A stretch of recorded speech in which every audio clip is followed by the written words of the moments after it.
వారందరికీ ప్రభు అయిన యేసుక్రీస్తు నామములో ప్రేమ వందనాలు చెల్లిస్తున్నాను. మనం ఎజ్రా గ్రంథాన్ని ధ్యానిస్తున్నాం. గతంలో 11 వర్తమానాలు అందించడం జరిగింది. ఇది 12వ వర్తమానం. 6వ అధ్యాయంలో మొదటి 5 వచనాలు మనం చదువుకుందాం. ఎజ్రా గ్రంథం 6వ అధ్యాయము 1 నుండి 5 వరకు చదువుతాను, దయచేసి గమనించండి.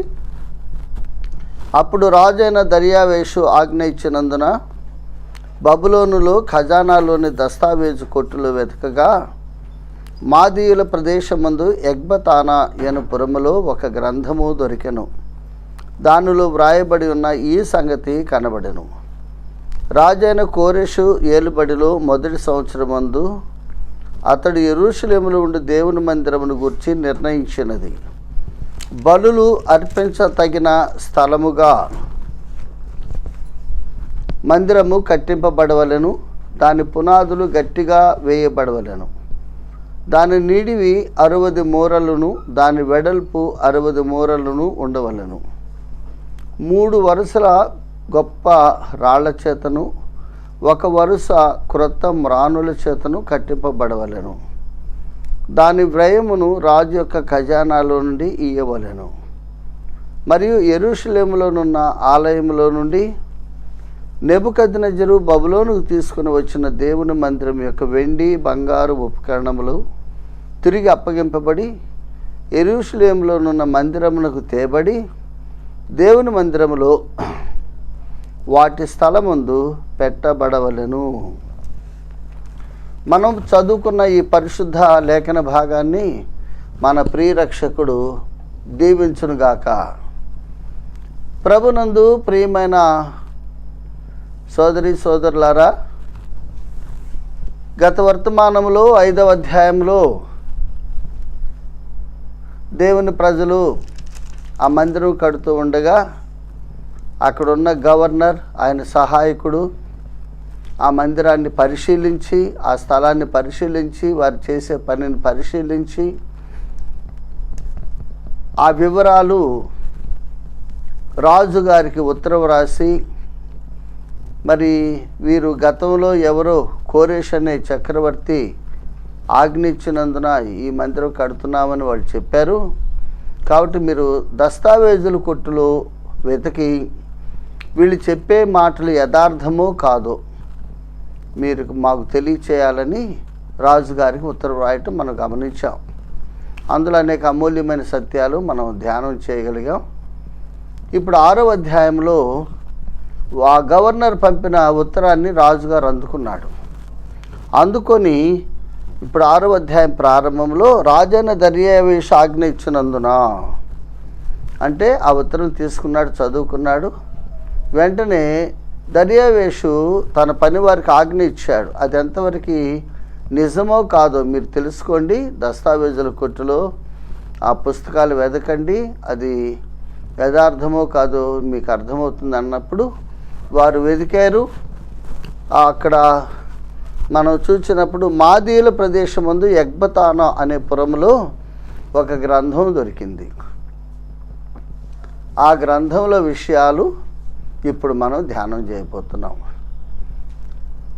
మొదటి అధ్యాయము మొదటి 4 వచనాల్లో మనం గమనించినప్పుడు రాజైన కోరేషు తన రాజ్యములో బబులోనులో ఇశ్రాయేలు ప్రజలలో ఎవరు దేవుని ప్రజలై ఉన్నారో వారు యెరూషలేముకు వెళ్ళి దేవుని మందిరం కట్టండి, పరలోకమందున్న దేవుడు నాకు ఈ ఆజ్ఞ ఇచ్చాడు అని క్లుప్తంగా ఆయన చెప్పినట్లుగా సమాచారం మనం చూసాం.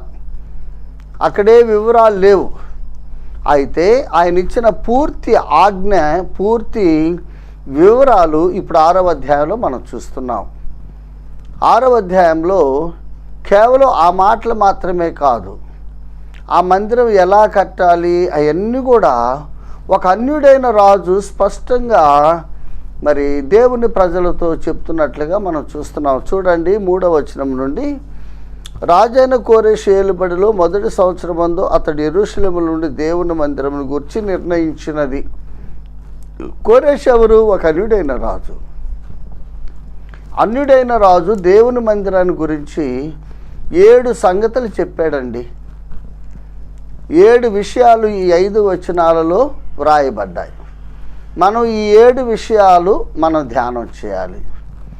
ఈనాడు క్రొత్త నిబంధన దేవుని సంఘం, క్రొత్త నిబంధన సంఘాలు ఈ 7 లక్షణాలు కలిగి ఉండాలని ఎజ్రా గ్రంథం 6వ అధ్యాయం 3 నుండి 5 వరకు, అంటే 3, 4, 5 3 వచనాలలో ఆ 7 సంగతులు రాజైన కోరేషు మరి దేవుని ప్రజలకి చెప్పినట్లుగా మనం చూస్తున్నాం. అంటే ఒక అన్యుడైన రాజు దేవుని ప్రజలు ఎలాగూ దేవుని సేవించాలో, సంఘం అంటే ఎటువంటి లక్షణాలు కలిగి ఉండాలో ఆ విషయాలు వివరంగా వ్రాసిపెట్టాడు.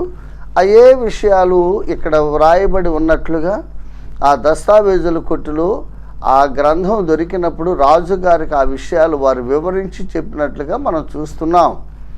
ఇందులో దేవుని పిల్లలమైన మనకు చాలా గొప్ప పాఠాలు ఉన్నవి. ఆ 7 విషయాలు ఏమిటి? 3వ వచనం నుండి మనం ధ్యానం చేద్దాం. చూడండి, ఆ 7 విషయాలు ఏమిటంటే, మొదటి విషయం చూడండి, 3వ వచనం. రాజైన కోరేషు ఏలుబడిలో మొదటి సంవత్సరం ముందు అతడు యెరూషలేములో ఉండి దేవుని మందిరమును గూర్చి, దేవుని మందిరము యెరూషలేములో ఉన్నది.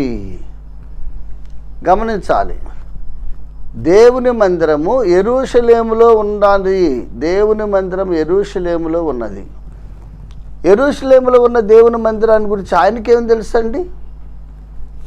ఇప్పుడు ఆయన ఆజ్ఞ ఇచ్చేటప్పటికి అక్కడ మందిరం లేదు, అక్కడ మందిరం లేదు. కానీ పరలోకమందున్న దేవుని చేత ప్రేరేపించబడిన రాజు ఒక విధంగా చెప్పాలంటే ఇది పరలోక సంబంధమైన వర్తమానాన్ని ఆయన పొందుకున్నట్లుగా మనం చూస్తున్నాం. మొదటి అధ్యాయం మనం చూసినట్లయితే చూడండి, మొదటి వచనం.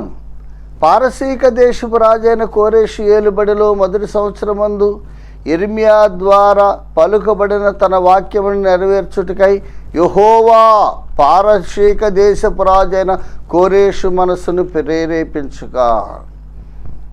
చూసారా, కోరేషు మనసును ప్రేరేపించిన వాడెవరు? యెహోవా.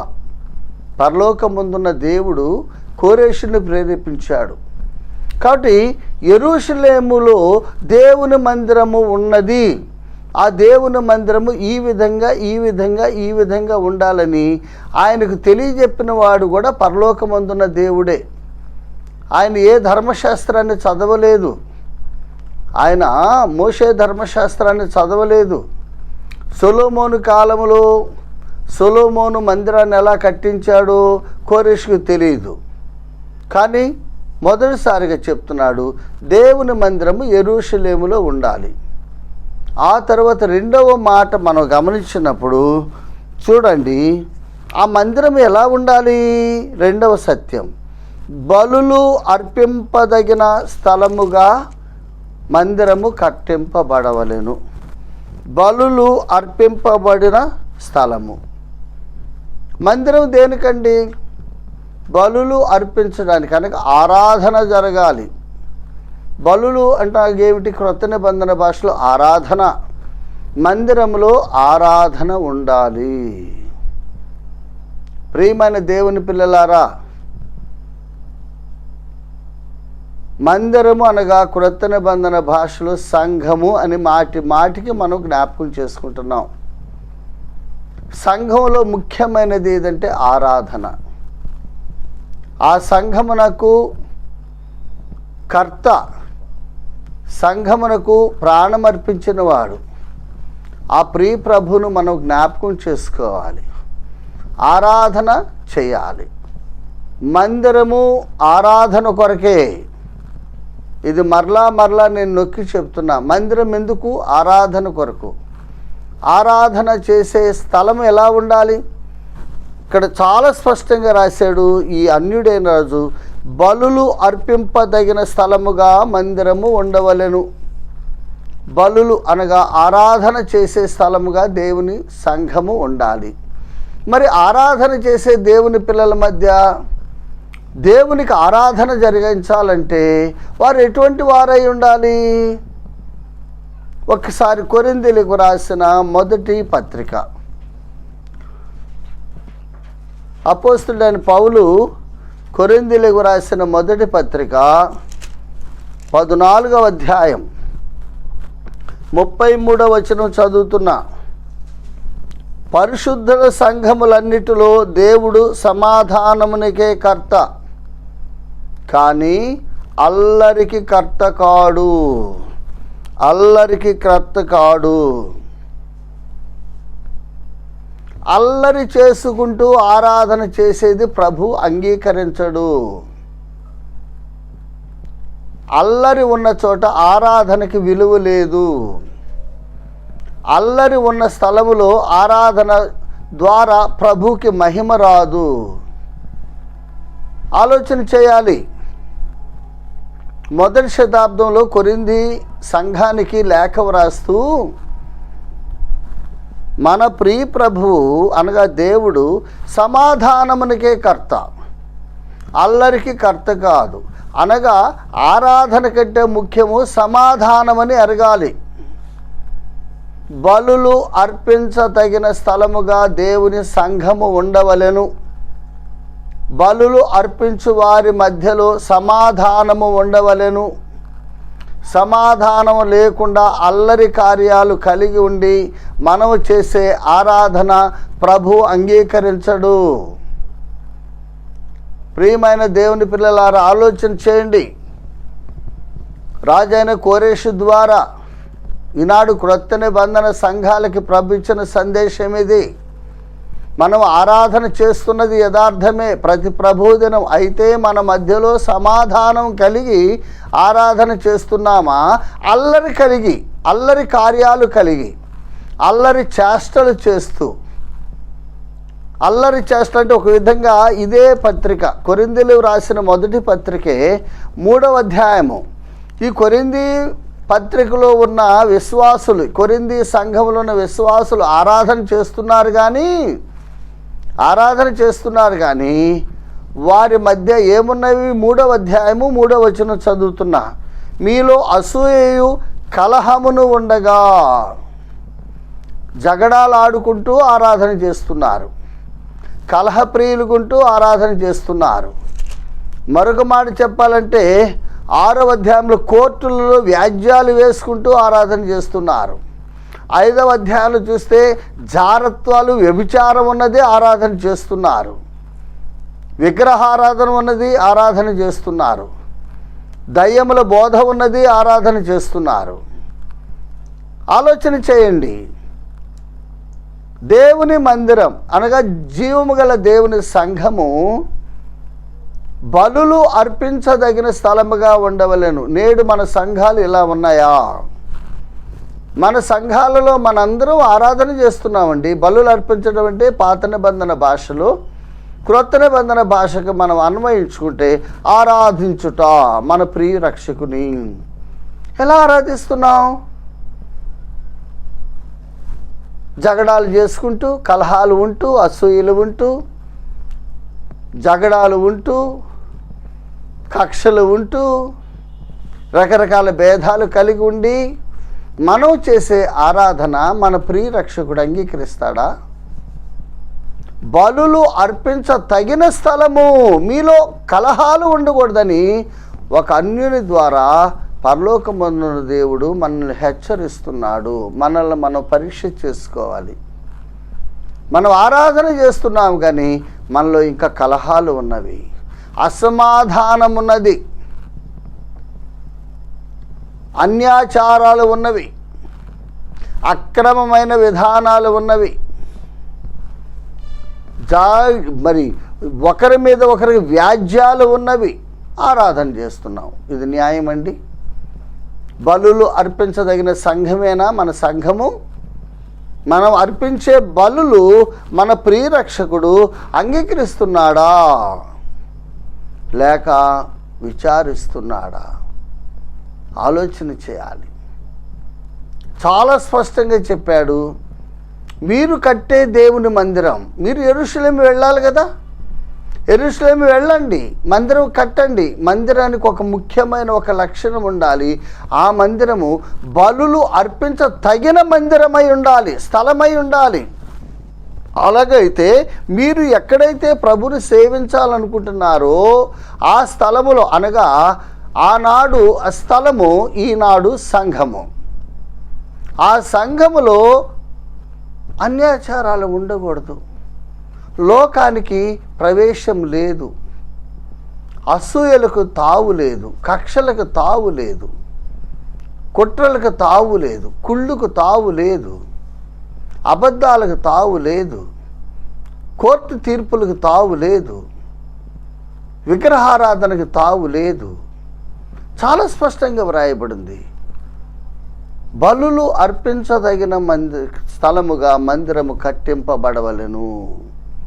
కాబట్టి ప్రియమైన దేవుని పిల్లలారా, ఆలోచన చేద్దాం. మన స్థానిక సంఘాలలో మనం ప్రభువుని ఆరాధిస్తున్నాం, కానీ మన మధ్య సమాధానం ఉన్నదా? చాలా జాగ్రత్తగా ఆలోచించాలి. అల్లరి కార్యాలు, అల్లరి చేష్టలు, అల్లరి జీవితాలు, అల్లరి ప్రవర్తన కలిగి ఉండి మన ప్రియరక్షకుని మనం సేవించిన, ఆరాధించిన, అది ప్రభువుకు మహిమ కాదు, మనకి క్షేమం కాదు. ఇది రెండవ లక్షణం. మూడవ లక్షణం చూడండి, కోరేషు ద్వారా చెప్పబడింది. దాని పునాదులు గట్టిగా వేయబడవలను. దాని పునాదులు గట్టిగా వేయబడవలను. పునాది అనగానే అది స్ట్రాంగ్ ఫౌండేషన్. పునాది అనగానే మంచి పటిష్టమైన పునాది. క్రొత్త నిబంధన భాషలో పునాది అనగా దేవుని వాక్యము. సంఘం దేని మీద ఆధారపడి కట్టబడాలి? మానవ పద్ధతుల మీద కాదు, మానవుని ఆలోచనల మీద కాదు, మానవుని శక్తి మీద కాదు, మానవుడు కలిగి ఉన్న డబ్బు మీద కాదు, కులాల మీద కాదు, మతాల మీద కాదు, గుంపుల మీద కాదు, వాక్యము మీద సంఘము కట్టబడవలెను. దాని పునాది గట్టిగా ఉండాలి. వాక్య క్రమము సంఘంలో ఉండాలండి. వాక్య క్రమం.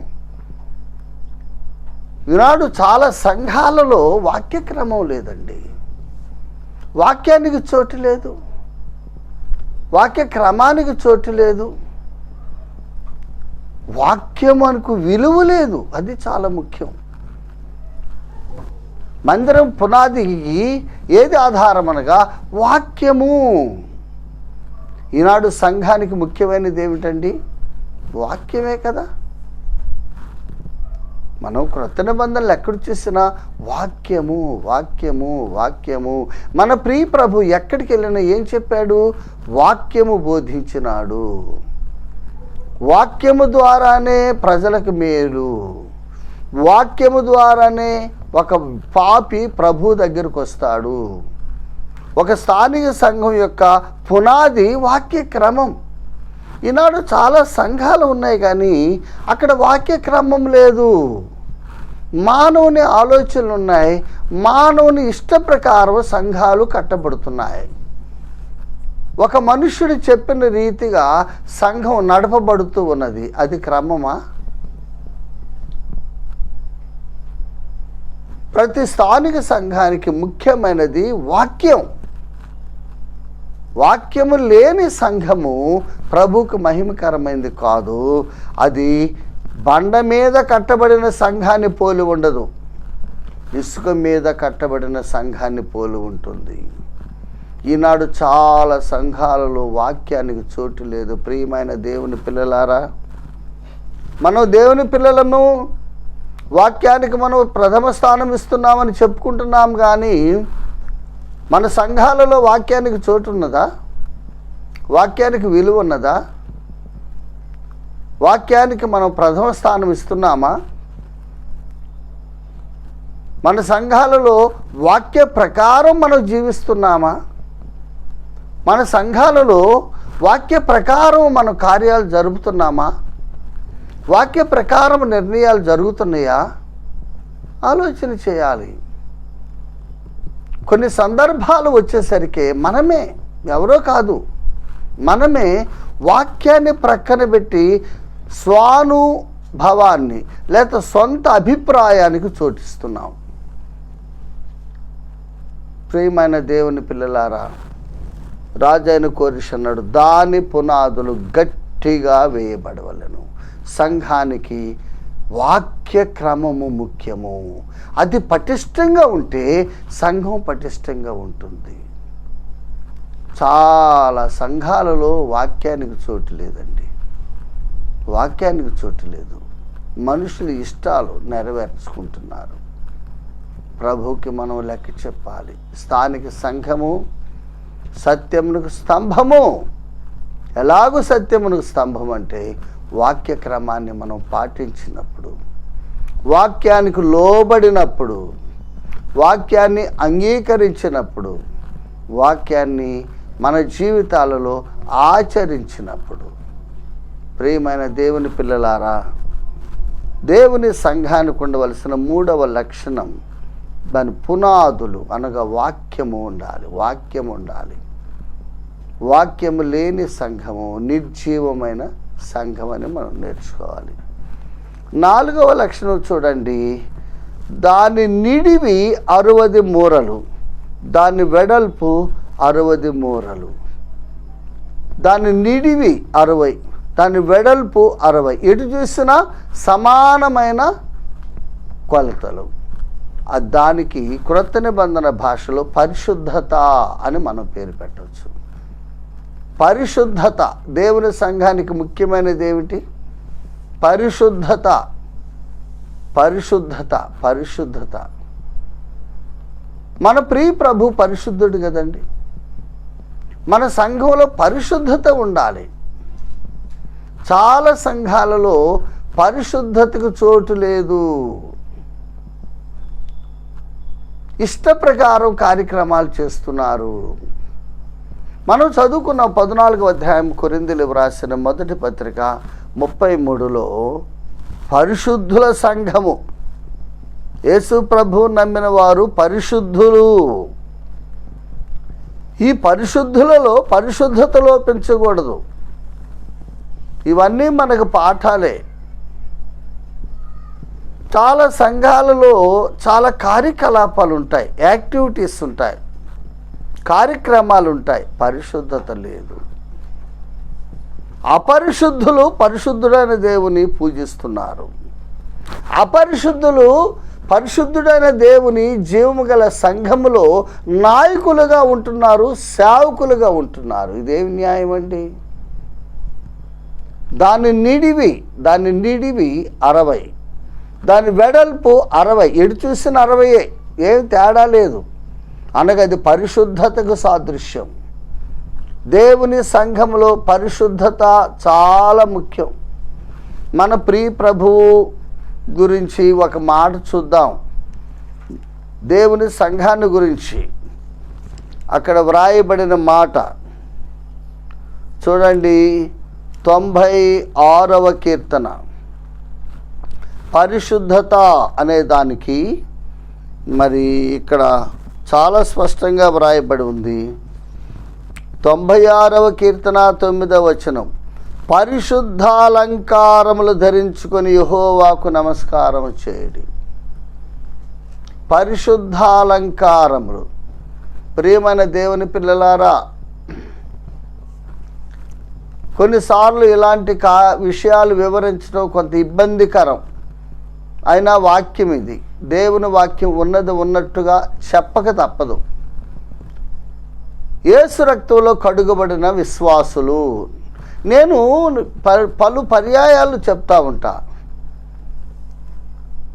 చర్చికి వచ్చేవాళ్ళు అంటే మందిరానికి వచ్చేవాళ్ళందరూ విశ్వాసులు కాదు.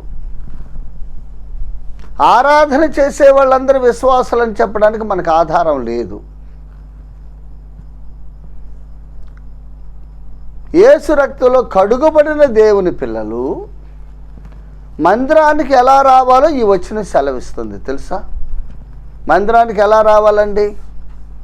చాలామంది ఒక విధంగా చెప్పాలంటే ఆడంబరంగా వస్తారు. ఆడంబరంగా ఒంటి నిండా నగలు పెట్టుకొని, పట్టు వస్త్రాలు ధరించుకొని, విలువైన బట్టలు, విలువైన నగలు, విలువైన ఆ యొక్క నగలు ధరించుకొని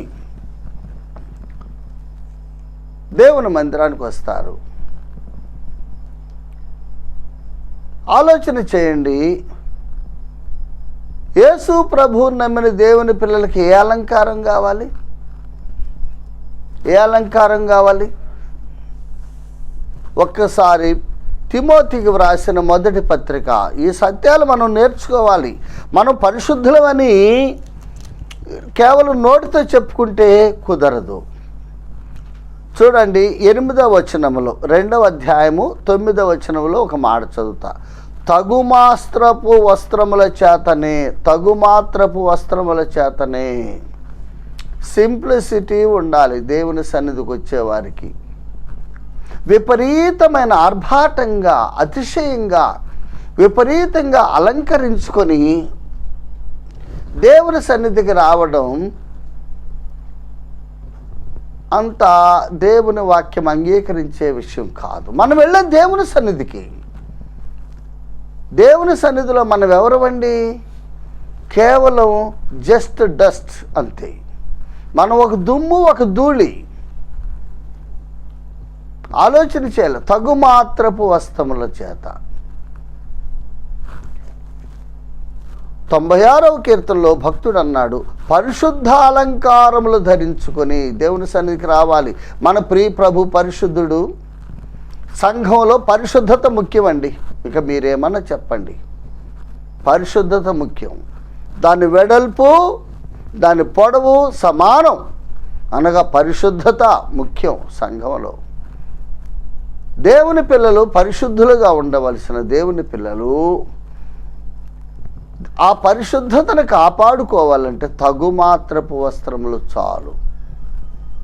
అంతేకాదు, అక్కడేమన్నాడు? బంగారముతోనైనను ముత్యములతోనైనను మిగుల వెలగల వస్త్రముతోనైనను అలంకరించుకొనక. నేను చెప్పేది నా మాటలు కాదు ప్రియమైన దేవుని పిల్లలారా. కొంతమంది ఒంటి నిండా బంగారం ధరించుకొని వస్తున్నారండి. న్యాయమా? అవసరమా? దేవుని సన్నిధికి ఒంటి నిండా బంగారం ధరించుకొని రావాల్సిన అవసరం ఉన్నదా? ఏం చెప్తుంది దేవుని వాక్యం? బంగారముతోనైనను ముత్యములతోనైనను మిగుల వెలగల వస్త్రములతోనైనను అలంకరించుకొనక. అంతే, ఇక్కడేం మినహాయింపులు లేవు. చాలామంది దేవుని పిల్లలు బంగారం బంగారం బంగారం ధరించుకొని వస్తున్నారండి. అవసరమా? బంగారం ధరించుకొని రావాల్సిన అవసరమా? మనం ఎవరి దగ్గరకు వస్తున్నాం? దేవుని సన్నిధి కదా మనం వచ్చేది. బైబిల్ ఏం చెప్తుందండి బంగారాన్ని గురించి? ఒక్కసారి పేతురు రాసిన మొదటి పత్రిక చూడండి. పేతురు రాసిన మొదటి పత్రిక 19వ అధ్యాయము 18. పితృపారంపర్యమైన మీ వ్యర్థ ప్రవర్తనను విడిచిపెట్టినట్లుగా వెండి బంగారముల వంటి క్షయ వస్తువులు అవి. వెండి బంగారము క్షయ వస్తువులు. ఇదే ప్రభు వస్తాడండి. మన ఒంటి మీద చాలా బంగారం పెట్టుకున్నాం, రకరకాల వస్తువులు. ప్రభు రాగానే అవన్నీ ఇక్కడే కింద పడిపోతాయి. గుర్తుపెట్టుకోండి, అవి ప్రభుతో వెళ్ళం, పరలోకానికి వెళ్ళం. అవసరమా? నేను ఎందుకు చెప్తున్నానంటే ఇది విమర్శ కాదు. మనం తెలుసుకోవాలి దేవుని సన్నిధికి ఎలా రావాలి. చాలామంది విపరీతమైన అలంకారాలతో ప్రభు సన్నిధికి వస్తున్నారు. మిగుల వెలగల బట్టలు అవసరమా దేవుని సన్నిధికి? వెండి బంగారాలు అవసరమా దేవుని సన్నిధికి? అది పరిశుద్ధాలంకారంలా 96వ కీర్తన 9వ వచనంలో ఒక విశ్వాసి దేవుని సన్నిధికి వచ్చే పద్ధతి చాలా స్పష్టంగా పరిశుద్ధాత్ముడు ఇక్కడ వ్రాయించి పెట్టాడు.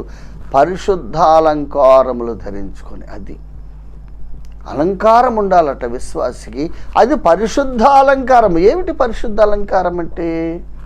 ఇది బాహ్య సౌందర్యాన్ని జనానికి చూపించే అలంకారం కాదు అని మనం చూడాలి. పరిశుద్ధ అలంకారం అనగా ఏమిటి చూడండి. పేతురు రాసిన మొదటి పత్రిక 3వ అధ్యాయము 4వ వచనం. సాధువైనట్టు మృదువైనట్టునైనా గుణమును అక్షయాలంకారము గల మీ హృదయపు అంతరంగ స్వభావము మీకు అలంకారముగా ఉండవలెను. ఇది ఉండాలండి. విశ్వాసికి ఏముండాలి? ఒంటి నిండా బంగారం కాదు, విలువైన పట్టు వస్త్రాలు కాదు. పట్టు వస్త్రాలు కట్టుకొని దేవుని సన్నిధికి వచ్చి ప్రభువుని ఆరాధించవలసిన అవసరం లేదు. తగు మాత్రపు వస్త్రములు చాలు, ఎవరికైనా, పురుషులకైనా స్త్రీలకైనా. ప్రభుని ఆరాధించే పద్ధతి, ప్రభు యొక్క పరిశుద్ధతను మనం ఇనుమడింపజేసే పద్ధతులు దేవుని వాక్యములు ఉన్నాయి. మన అలంకారము చాలా స్పష్టంగా వ్రాశాడు పరలోకమందున దేవుడు. ఏ మనుష్యుడు కాదు. ఏమన్నాడు? మరలా చదువుతాను. సాధువైనట్టి గుణం ఉండాలి, సాధుత్వం ఉండాలి. ఉందా? సాధుత్వం. సాధు అంటే ఏమిటి? సాధు అంటే ఏమిటి? సాధు అయినట్టు అంటే ఏమిటి? దాని అర్థం ఏమిటి?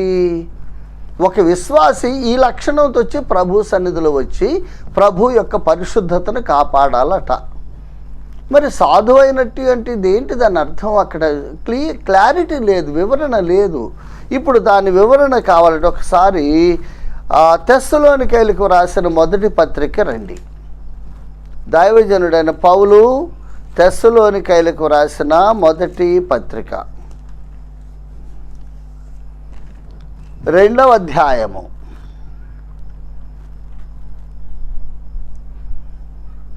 7వ వచనం చదువుతున్నా, దయచేసి గమనించండి. అయితే స్తన్యమిచ్చు తల్లి తన సొంత బిడ్డలను గారవించున్నట్టుగా మేము మీ మధ్యను సాధువులమై ఉంటిమి అంటున్నాడు. పౌలు భక్తుడు అంటున్నాడు ఎఫెసీ పరిశుద్ధులతో, తెస్సలోనిక పరిశుద్ధులతో మీ మధ్య మేము సాధువులమై ఉంటిమి అన్నాడు. సాధువులు అంటే ఏమిటి? మరలా ఇక్కడ అర్థం కావాలి. అక్కడ 2 అని అంకి వేసి కింద చూడండి, సాధువులు అంటే అర్థం చెప్పాడు. అనేక ప్రాచీన ప్రతులలో శిశువులమై ఉంటిమి. అది చిన్న బిడ్డ మనస్తత్వం ఉండాలండి విశ్వాసకి. అది పరిశుద్ధత అంటే. ఎంతలో ఇక రహస్యం ఏముంది, మర్మం ఏముంది? ఒక వ్యక్తి యేసు ప్రభువుని నమ్ముకుంటే చిన్న పిల్లల మనస్తత్వం కలిగి ఉండాలి. అది శిశువులు, అది సాధువులు. సాధువు అయినట్టు అనగా చిన్న పిల్లల మనస్తత్వం కలిగి ఉండుట, దేవుని పరిశుద్ధతను కాపాడుట. చిన్న పిల్లల మనస్తత్వం ఏమిటి? ఏదన్నా చిన్న చిన్న గొడవలు వస్తాయి పిల్లలకి, అప్పుడే గొడవ పడతారు, మరుక్షణమే సమాధాన పడతారు, మరుక్షణమే కలిసిపోతారు. అది కడుపులో పెట్టుకోరు. క్రోధం ఉండదు, శత్రుత్వం ఉండదు, పగ ఉండదు, విరోధ భావం ఉండదు పిల్లలకి, అసూయ ఉండదు, ద్వేషం ఉండదు. ఇది అండి మన అలంకారం. పరిశుద్ధాలంకారం అనగా మొదటి అలంకారం ఇదై ఉండాలి. అంతేగాని ఒంటి నిండా నగలు వేసుకొని వచ్చేది, విలువైన బట్టలు కట్టేది అలంకారం కాదు. అది దేవుని వాక్యం కూడా అంగీకరించటం. చాలా స్పష్టంగా తిమోతి రాస్తూ పౌలు భక్తుడు అన్నాడు, విలువైన వస్తువు మరి బట్టలు అక్కర్లేదని వ్రాశాడు. ఆలోచించాడు. తర్వాత ఏమన్నాడు? మృదువైనట్టినైనా అంటే మృదువైన భాష. ఇది పరిశుద్ధ అలంకారాలు. పరిశుద్ధతను కాపాడే విధానం ఇది. చాలామంది ప్రియమైన దేవుని పిల్లలారా, ఈ దినాల్లో మనం గమనిస్తున్నాం, వెండి బంగారానికి అధిక ప్రాధాన్యత ఇస్తున్నారు విశ్వాసులు. ఇది ఒక విధంగా చెప్పాలంటే క్రొత్త నిబంధన ప్రకారంగా దేవునికి అసహ్యం కలిగించే విషయాలు. దేవుని పిల్లలు, యేసు రక్తంలో కడుగబడిన విశ్వాసులు వెండిని బంగారాన్ని ప్రేమిస్తున్నారంటే దేవునికి అసహ్యమైన కార్యాలను ఇష్టపడుతున్నారు అంతే. పేతురు తన పత్రికలో వ్రాస్తూ అవి క్షయమైపోయేవి. వెండి బంగారం ఏంటి? క్షయమైపోయేవి. క్షయం అంటే నాశనం అయిపోయేవి. అవి మనకు అవసరమా? 3వ అధ్యాయం చూడండి, అపోస్తలుల కార్యములు. ఒక సందర్భంలో పేతురు యోహాను ఉన్నప్పుడు పేతురు అంటున్నాడు 6వ వచనంలో, వెండి బంగారములు నా యొద్ద లేవు, చూసారా? ఒక గొప్ప అపోస్తలుడు చెప్తున్న మాట, వెండి బంగారములు నా యొద్ద లేవు. మనం వెండి కోసం, బంగారం కోసం తపన పడుతున్నాం, తాపత్రయపడుతున్నాం, ఎలా సంపాదించాలా అని ప్రయత్నాలు చేస్తున్నాం. ఈ మాట ప్రతి విశ్వాసి చెప్పగలిగితే ప్రభుకి ఎంత మహిమండి, ఎంత దారుణం అండి. ఈ దినాల్లో మన వివాహాల్లో, దేవుని పిల్లల వివాహాల్లో కూడా వీటికి అధిక ప్రాధాన్యత ఇస్తున్నారండి. న్యాయమా చెప్పాలి. మన ప్రసంగాలు కాదండి ముఖ్యము, మన ఆచరణ ముఖ్యం. ప్రజలు మనల్ని చూస్తున్నాడు, రేపు ప్రభు మనల్ని పరీక్ష చేస్తాడు. పేతురు భక్తుడు అన్నాడు, వెండి బంగారములు మా యొద్ద లేవు. ఈ మాట మనం చెప్పగలిగితే ఎంత శ్రేష్ఠులమో ఈ మాట చెప్పలేకపోతున్నాం. పరిశుద్ధాలంకారములు ధరించుకొని యెహోవాకు నమస్కారము చేయుడి. ఎందుకు పరిశుద్ధాలంకారాలంటే, ఇప్పుడు 93వ కీర్తన 5వ చరణం మనం చూస్తే, నీ శాసనములు ఎన్నటికి తప్పిపోవు, యెహోవా ఎన్నటన్నిటికీ పరిశుద్ధతయే నీ మందిరమునకు అనుకూలము. పరిశుద్ధతయే నీ మందిరమునకు అనుకూలము. పరిశుద్ధతయే. ప్రియమైన దేవుని పిల్లలారా, మన ప్రియ రక్షకుడు పరిశుద్ధుడు. ఆయన సంఘము పరిశుద్ధమైనదిగా ఉండాలి. ఆయన సంఘం అంటే ఎవరో కట్టడాలా, ఆ గోడలా, లేకపోతే ఆ ఫ్లోరింగా, ఆ బల్బులా, ఆ డెకరేషనా, ఆ చైర్లా, టేబుల్సా? కాదు, నీవు నేను, మనమే సంఘం అంటే. మనలో పరిశుద్ధత లేకపోతే మన ప్రియ ప్రభువును మనం ఎలాగ సేవించగలం? 132వ కీర్తన చూడండి. 132వ కీర్తన 9వ వచనం చదువుతున్నా. నీ యాజకులు నీతిని వస్త్రము వలె ధరించుకొందురుగాక. పరిశుద్ధత అంటిది.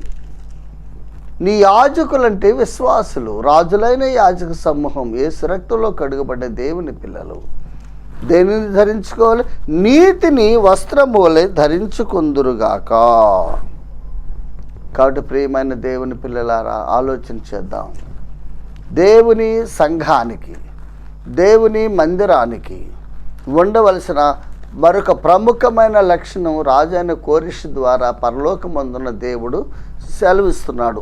అది పరిశుద్ధత. పరిశుద్ధత ఉండాలి సంఘానికి. ఓకేనా? ఆ తర్వాత మనం గమనిస్తే 5వ సత్యం సంఘానికి ఉండవలసింది ఆ 4వ వచనంలోని చదువుతున్న. ఎజ్రా గ్రంథం 6వ అధ్యాయం 4వ వచనం.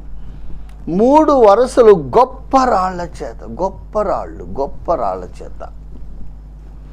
గొప్ప రాళ్ళు, గొప్ప రాళ్ళు అనగా రాయి కదలదు. గొప్ప రాయి కదలదండి. స్థిరత, స్టెబిలిటీ. గొప్ప రాయి అనగా అక్కడే ఉంటుంది, ఒకే స్థలంలో ఉంటుంది. ఇది క్రొత్త నిబంధన భాషలో చెప్పాలంటే 5వ లక్షణం, సంఘానికి ఉండవలసిన 5వ లక్షణం ఐకమత్యము, యూనిటీ. ఐక్యత ఉండాలి, ఐక్యత ఉండాలి, ఐక్యత ఉండాలి. ఈనాడు చాలా సంఘాలలో ఐక్యత లేదండి. అది పెద్ద లోపం. ఐక్యత లేకుండానే ఆరాధన చేస్తున్నారు, ఐక్యత లేకుండానే సేవ చేస్తున్నారు. సామాన్య విశ్వాసులు కాదు, పెద్దల మధ్య ఐక్యత లేదు, సేవకుల మధ్య ఐక్యత లేదు. ఈ సేవను ప్రభు అంగీకరిస్తాడా? ఆ మందిరము కట్టబడే విధానము గొప్ప రాళ్ళు ఉండాలట. గొప్ప రాళ్ళు, గొప్ప రాళ్ళు అనగా ఐక్యత. దేవుని సంఘములో ఐక్యత చాలా ముఖ్యం అండి. ఐక్యత చాలా ముఖ్యం. మనకి తెలుసు 133వ కీర్తన ఏమంటున్నాడు కీర్తనకారుడు? ఒకసారి చూద్దామా? చూడండి, 133వ కీర్తన మనం చూసినట్టయితే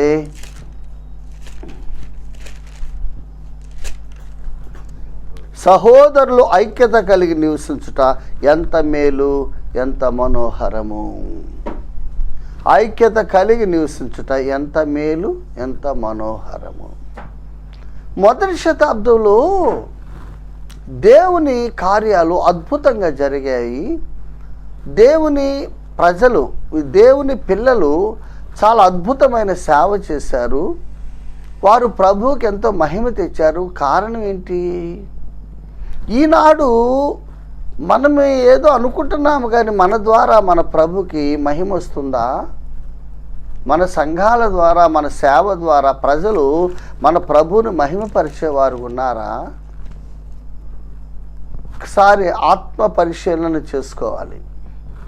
చూడండి, అపోస్తలుల కార్యములు 2వ అధ్యాయము 44వ వచనం చదువుతున్నా. విశ్వసించిన వారందరూ ఏకముగా నుండి. మరి ఈ మాట ఇప్పుడు మనం చెప్పగలము. మనందరం ఒక్కో సంఘంలో ఉన్నాం కదండి. ఇప్పుడు మనందరం ఎవరొకరు ఏదో సంఘంలో సభ్యులవే. సంఘంలో ఉన్న వారందరూ విశ్వసించిన వారే. యెరూషలేములో ఉన్న దేవుని పిల్లలు, విశ్వాసులందరూ ఎలా ఉన్నారంటే ఏకముగా ఉన్నారు అని బైబిల్ చెప్తుంది. మరి 46వ వచనం, మరియు వారు ఏక మనస్కులై ప్రతిదినము దేవాలయములో తప్పక కూడుకొనుచు. వారి మధ్య ఏక మనస్సు ఉంది. అది నేను చెప్పదలుచుకుంది. ఇప్పుడు మన మధ్య ఏక మనస్సు ఉందా? ఐక్యత ఉందా? మనం కూడా సంఘాల్లో ఉన్నాం. ఇది కూడా సంఘమే కదా. 2వ అధ్యాయంలో యెరూషలేము సంఘం. ఈరోజు ప్రపంచవ్యాప్తంగా సంఘాలు ఉన్నాయి. మరి మనందరం కూడా ఏదో సంఘంలో సభ్యులంగా ఉన్నాము. మరి మనం చెప్పగలం, ఆ గుండె మీద చేయి వేసుకొని మేము మా సంఘంలో ఉన్న విశ్వాసులందరూ ఏక మనస్సు కలిగి ఉన్నాం, ఐక్యత ఉంది, మా మధ్య అనైక్యత చూడలేదని చెప్పగలగండి. చూద్దాం.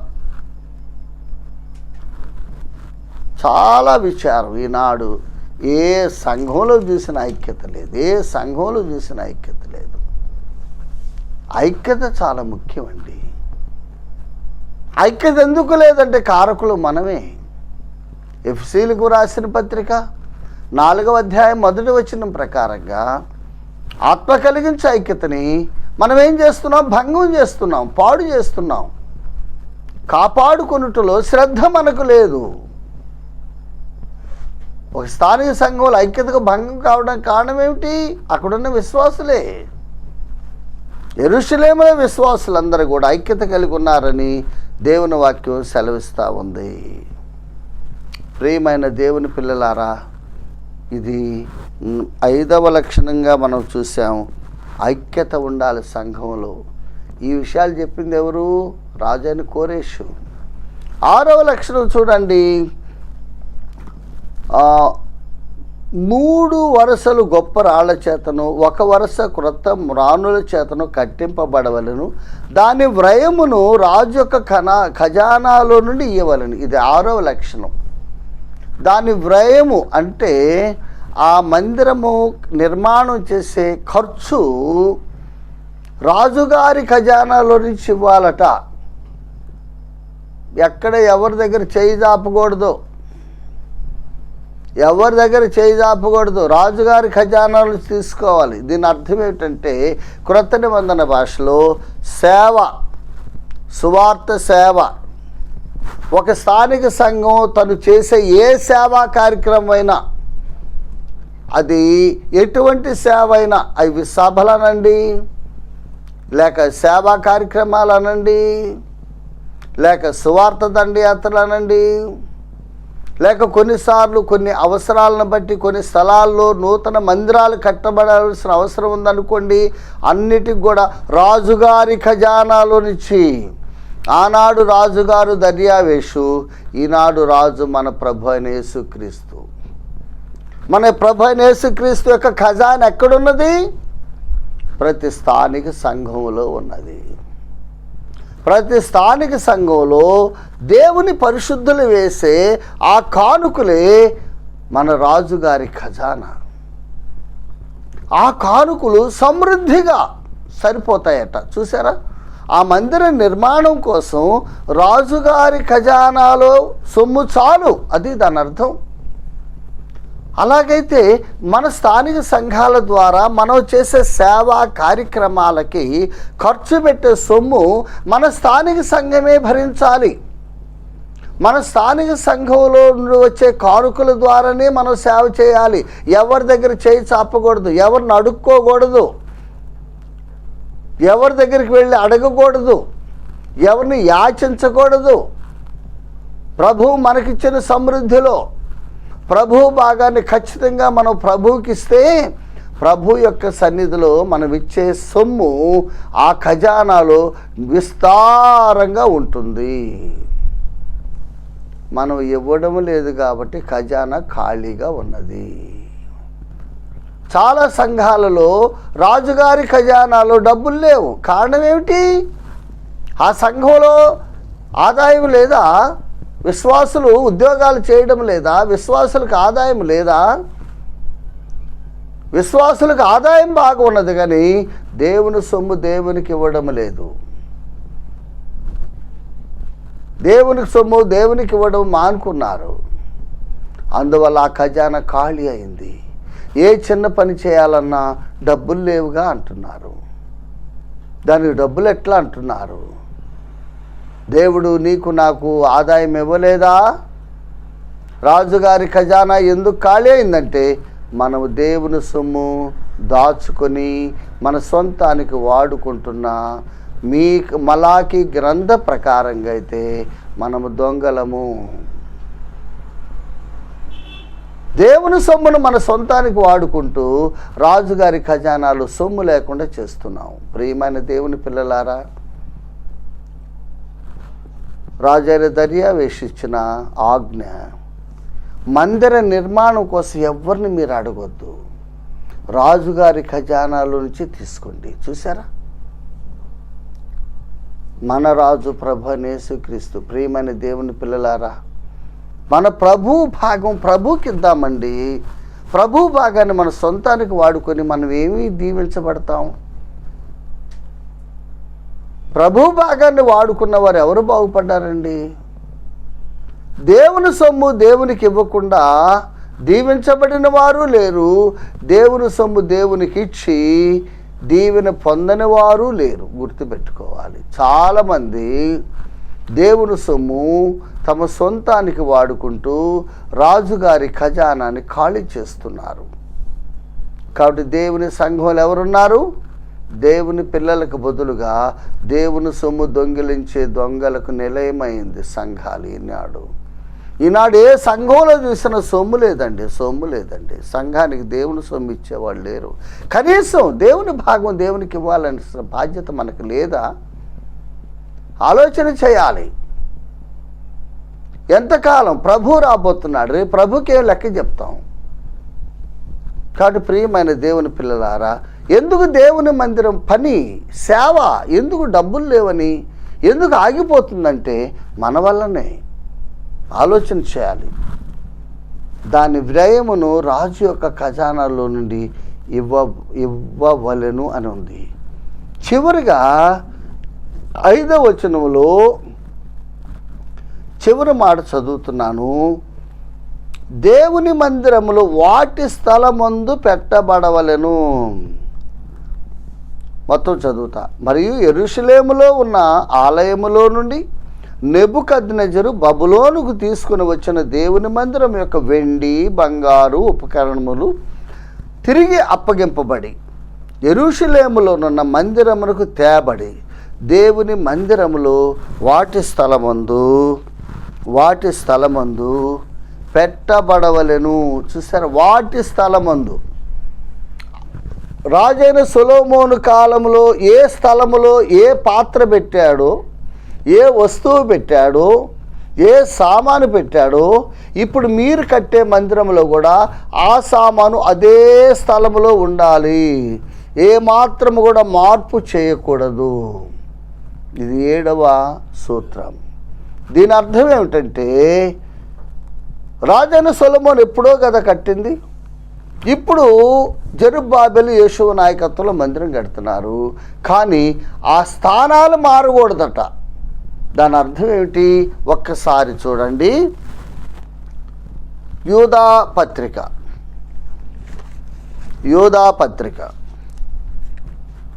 ఒకే అధ్యాయం కదా, 3వ వచనం చదువుతున్నా.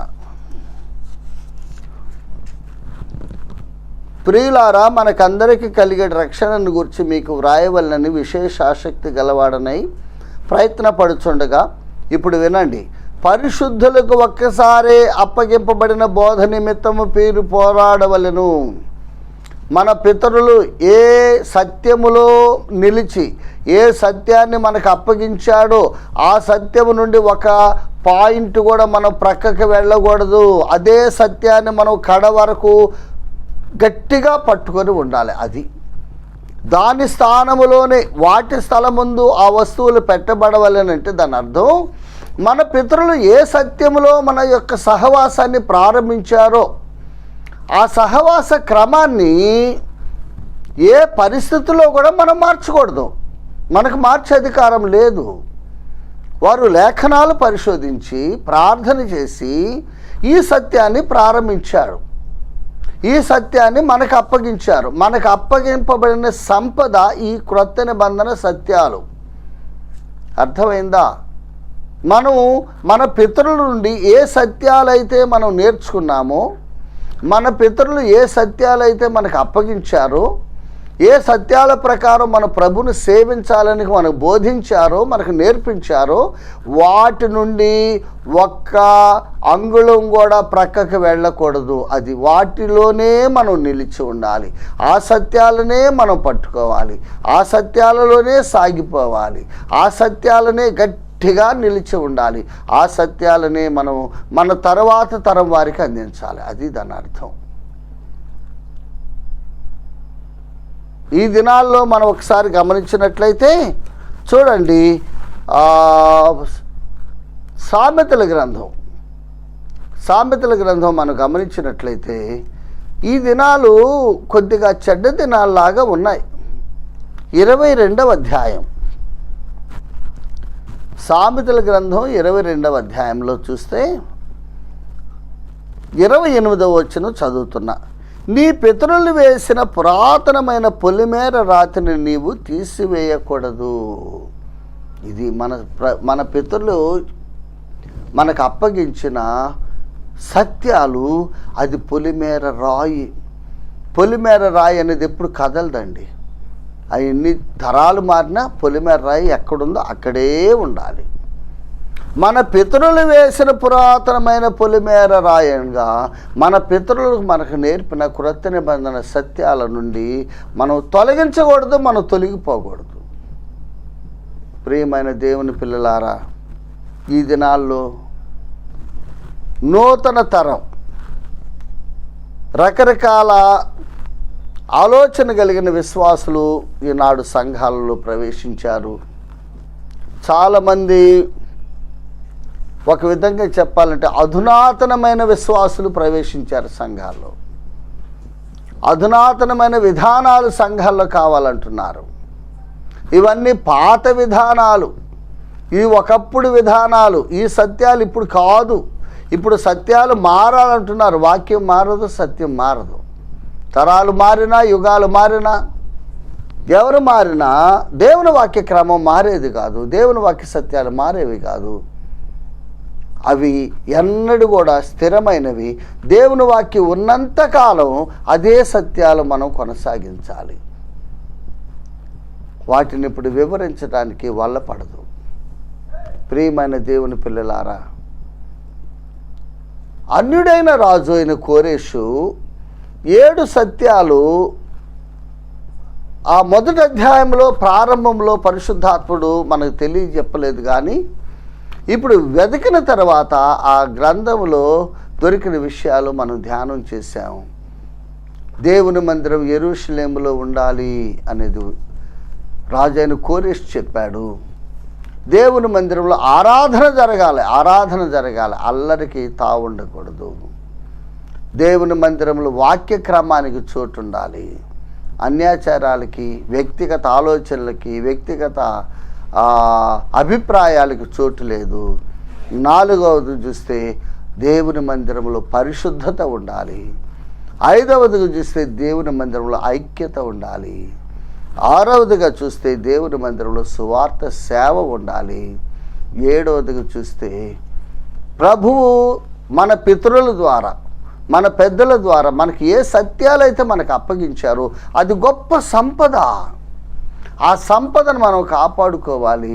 ఆ సత్యాల నుండి తొలగిపోకూడదు. ప్రభు ఈ మాటలు దీవించునుగాక. మిగిలిన విషయాలు తర్వాత వర్తమానంలో మనం చూద్దాం.